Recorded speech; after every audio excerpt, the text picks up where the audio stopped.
नमस्कार दोस्तों, एक बार फिर से स्वागत है आपके अपने YouTube चैनल अध्यात्म टीवी पर।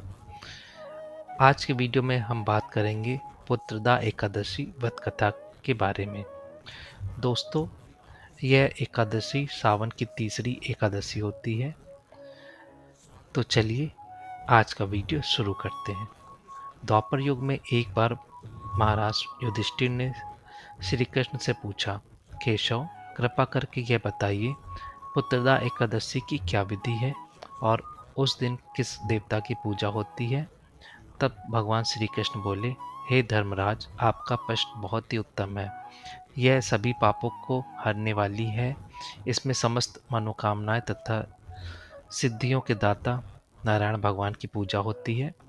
इस समस्त संसार में पुत्रदा एकादशी के समान कोई दूसरा व्रत नहीं है। पुत्रदा का अर्थ है पुत्र देने वाली, अर्थात यह व्रत निसंतान लोगों को संतान प्रदान करने वाला है। हे राजन, अब मैं आपको पुत्रदा एकादशी के महत्व से जुड़ी एक कथा सुनाता हूँ। ध्यानपूर्वक सुनो। एक समय भद्रावती नामक नगरी में सुकेतु नाम का एक राजा राज्य करता था। उसकी पत्नी का नाम शव्य था। राजा के पास धन, वैभव, राज आदि किसी भी प्रकार की कोई भी कमी नहीं थी, परंतु उसके कोई भी संतान नहीं थी। इस कारण राजा और उसकी पत्नी दोनों चिंतित रहते थे। राजा यह सोचकर चिंतित रहते थे कि हमारे लिए पिंडदान कौन करेगा। बिना पुत्र के पितरों और देवताओं का ऋण मैं कैसे चुकाऊंगा।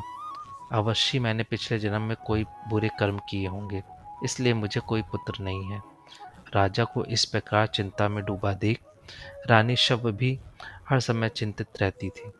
एक दिन राजा चिंता में इतने मग्न हो गए कि उन्होंने अपने प्राण त्यागने का निश्चय किया, परंतु आत्मघाती को महापाप समझकर वह अपना अश्व लेकर घोर विचारों में डूबे हुए जंगल की ओर चल दिए।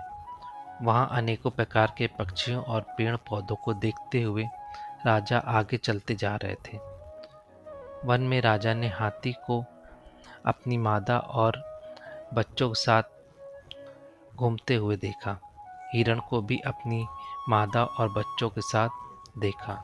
इसे देखकर राजा सोच में पड़ गए कि मैंने कई यज्ञ किए, ब्राह्मणों को भोजन कराया, फिर भी मुझे निसंतान होने का दुख प्राप्त हुआ। मैं क्या करूं? ऐसा सोचते हुए राजा आगे जंगल में चलते गए। आधा दिन बीत गया। राजा भूख प्यास से व्याकुल थे। पानी की तलाश में वह भटकते हुए एक सरोवर की तरफ गए। उस सरोवर में कमल पुष्प खिले हुए थे तथा बतख विहार कर रही थी। राजा ने नजर घुमाकर देखा तो सरोवर की ओर मुनियों का आश्रम बना हुआ था। उस समय राजा के दाएं अंग फड़कने लगे। राजा ने इसे शुभ संकेत माना और घोड़े से उतरकर उन ऋषियों के आश्रम में गए। आश्रम में पहुंचकर राजा ने ऋषियों को प्रणाम किया और वहां बैठ गए। राजा को देख मुनियों ने पूछा, हे राजन, आपकी क्या इच्छा है? राजा ने पूछा, महाराज, आप कौन हैं और यहाँ किस लिए आए हैं? कृपा कर मुझे बताइए। तब वह ऋषि बोले, राजन, आज से 5 दिन बाद संतान देने वाली पुत्रदा एकादशी है। हम विश्वदेव हैं और इस सरोवर में स्नान करने के लिए आए हैं। यह सुनकर राजा बोला, हे महाराज, मेरी कोई संतान नहीं है। यदि आप मुझसे प्रसन्न हैं तो मुझे पुत्र प्राप्ति का वरदान दें। यह सुनकर मुनि बोले, आप अवश्य पुत्रदा एकादशी का व्रत करें और भगवान की कृपा से आपको पुत्र रत्न की प्राप्ति होगी। मुनि के वचनों को सुनकर राजा को बहुत संतोष हुआ और उसने महल में जाकर रानी शब्द को सारी बात बता दी। और पुत्रदा एकादशी के दिन राजा और रानी दोनों ने पुत्र प्राप्ति की इच्छा से पूरे विधि विधान से पुत्रदा एकादशी का व्रत किया और द्वादशी के दिन प्रारंभ किया। कुछ दिन बाद रानी शव ने गर्भ धारण किया और 9 महीने पश्चात उनके यहाँ एक अति तेजस्वी पुत्र हुआ।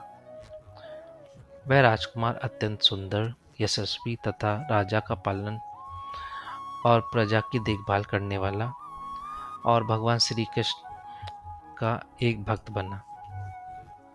इस प्रकार श्री कृष्ण भगवान बोले, हे कुंती नंदन, पुत्र प्राप्ति के लिए पुत्रदा एकादशी का व्रत सर्वोत्तम है।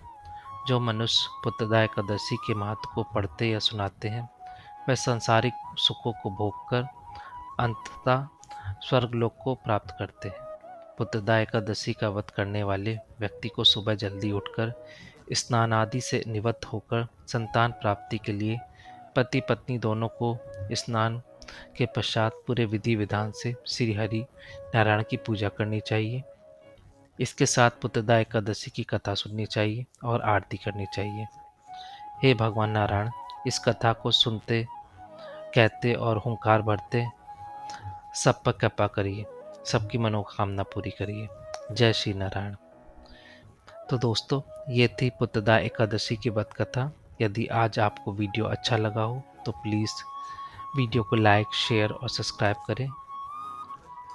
तो आपसे मिलते हैं अगले वीडियो में। तब तक के लिए नमस्कार।